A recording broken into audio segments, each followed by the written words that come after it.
Last year, one of the more positive developments for Juan Soto that went largely underrated in my opinion was his improvements on defense, as he actually managed to post his highest D-WAR in a single season since 2021, at an admittedly still pretty mediocre -0.5, but he also had exactly 0 defensive runs saved, making him pretty average there as well, and just -1 fielding run value, again indicating he wasn't an active drain on the club.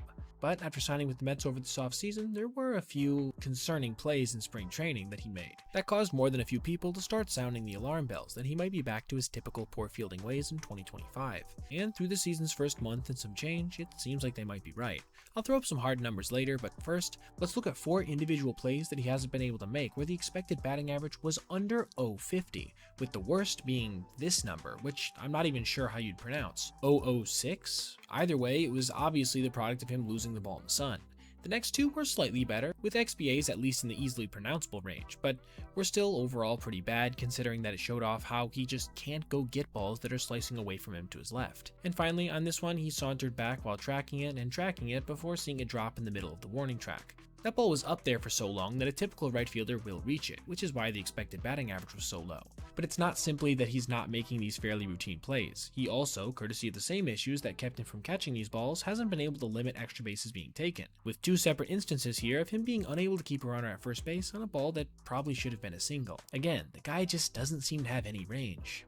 Then, on top of all of this, you have his 2 most obvious mistakes. First, when he charged this ball versus the Marlins, only to see it go under his mitt, resulting in a runner easily scoring when there probably would have been a close play at the plate, and then when he went back to the wall on this play before leaping up at the last second and dropping the ball.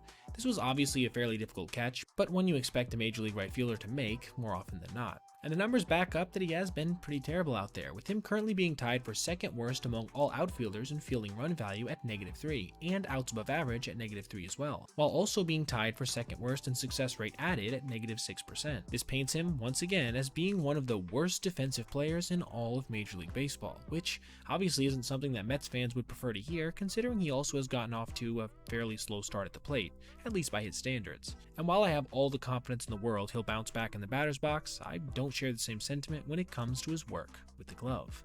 Now, thank you so much for watching, and I hope you enjoyed. Also, if you ever see something you'd like to see detailed in the Made the Cut video, whether that be a specific play or a narrative surrounding a certain player or team, feel free to reach out to my email, basebpoet@gmail.com. That's BASE, letter B, POET@gmail.com. If I use your idea, I'll be sure to give you credit. Have a great rest of your day, and I'll see you in the next one.